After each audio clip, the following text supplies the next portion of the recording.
Sentiment గులాబీ పార్టీకి ఒకప్పుడు అదే బ్రహ్మాస్త్రం. అమ్ముల పొదల నుంచి కేసీఆర్ మళ్ళీ ఆ అస్త్రాన్ని బయటకు తీస్తున్నారా? అందుకే చంద్రబాబును టార్గెట్ చేశారా? సెంటిమెంట్ తోనే కేడర్ని కాపాడుకునే ప్రయత్నం చేస్తున్నారా? ప్రస్తుత పరిస్థితుల్లో బీఆర్ఎస్ పార్టీకి ఆ అస్త్రం వర్కౌట్ అవుతుందా, బూమరాంగ్ అవుతుందా?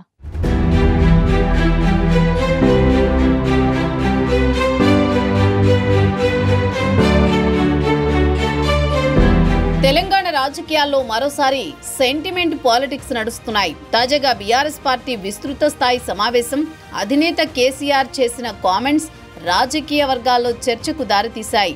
దీంతో గులాబీ పార్టీ మరోసారి తెలంగాణలో సెంటిమెంట్ పాలిటిక్స్ చేసేందుకు సిద్ధమైనట్లు గులాబీ బాస్ హింట్ ఇచ్చారనే చర్చ నడుస్తోంది. అసెంబ్లీ ఎన్నికల్లో ఓటమి, పార్లమెంట్ ఎన్నికల ఫలితాల తర్వాత కేసీఆర్ తన ఫామ్ హౌస్ కు పరిమితమయ్యారు. ప్రధాన ప్రతిపక్ష నేతగా ఉన్నప్పటికీ కేసీఆర్ ఎక్కడా ప్రజా సమస్యలపై మాట్లాడడం లేదు. కానీ మళ్లీ తెలంగాణ సెంటిమెంట్ ని రగిల్చే ప్రయత్నం చేశారు. ఏపీ ముఖ్యమంత్రి చంద్రబాబు టార్గెట్ గా బీఆర్ఎస్ అధినేత కామెంట్స్ చేశారు. చంద్రబాబు మళ్లీ తెలంగాణలో రాజకీయాలు చేయడానికి వస్తున్నారని కేసీఆర్ విస్తృత స్థాయి సమావేశంలో చెప్పడంతో సెంటిమెంట్ పాలిటిక్స్ మొదలయ్యాయి.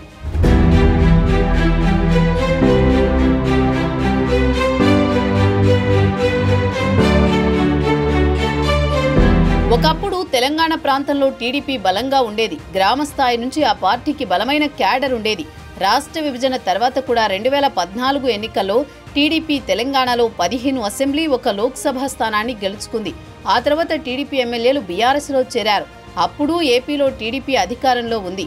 తెలంగాణలో కేసీఆర్ సీఎంగా ఉండడంతో తెలుగు రాష్ట్రాల మధ్య కొన్ని వివాదాలు నడిచాయి. ఇక 2018 అసెంబ్లీ ఎన్నికల్లో టీడీపీ కాంగ్రెస్ పార్టీతో పొత్తు పెట్టుకుంది. ఆ ఎన్నికల్లో బీఆర్ఎస్ తెలంగాణ సెంటిమెంట్ అస్త్రాన్ని తెరపైకి తేవడంతో 88 సీట్లను సాధించి రెండోసారి అధికారంలోకి వచ్చింది.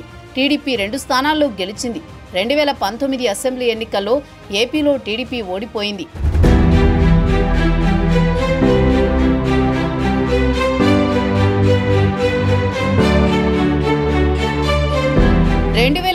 లో జరిగిన తెలంగాణ అసెంబ్లీ ఎన్నికల్లో టీడీపీ పోటీ చేయలేదు. పరోక్షంగా కాంగ్రెస్ పార్టీకి టీడీపీ సహకారం అందించిందని పొలిటికల్ సర్కిల్స్ లో టాక్ నడిచింది.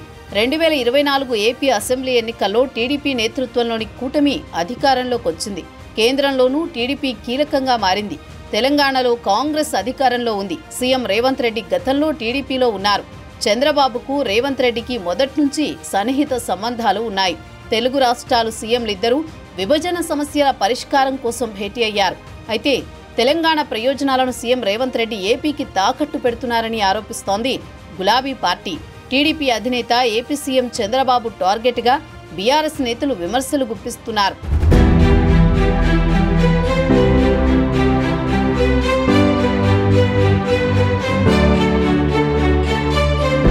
తాజాగా నదీ జలాల అంశంపై ఏపీ సీఎంపై బీఆర్ఎస్ నేతలు తీవ్ర ఆరోపణలు చేస్తున్నారు. నాగార్జున సాగర్ కుడి కాలువ శ్రీశైలం నుంచి ప్రతిరోజు 10,000 క్యూసెక్కుల నీటిని ఏపీకి తరలిస్తున్నా తెలంగాణ సీఎం రేవంత్ రెడ్డి మాట్లాడడం లేదని గులాబీ నేతలు ఫైర్ అవుతున్నారు.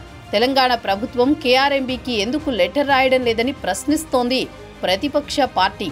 ఇక గోదావరి నదిపై ఏపీ ప్రభుత్వం బనకచెర్ల ప్రాజెక్టును నిర్మిస్తోందని బీఆర్ఎస్ అంటోంది. బనకచెర్ల ప్రాజెక్టు అనుమతి కోసం, నిధుల కోసం ఏపీ సీఎం చంద్రబాబు కేంద్రానికి లేఖ రాశారని గులాబీ పార్టీ నేతల ఆరోపణలు చేస్తున్నారు. తెలంగాణలో తన ప్రభుత్వాన్ని కాపాడుకునేందుకు ఏపీ సీఎం చంద్రబాబుతో రేవంత్ రెడ్డి కుమ్మక్కయ్యారని కారు పార్టీ ఆరోపణలు చేస్తోంది.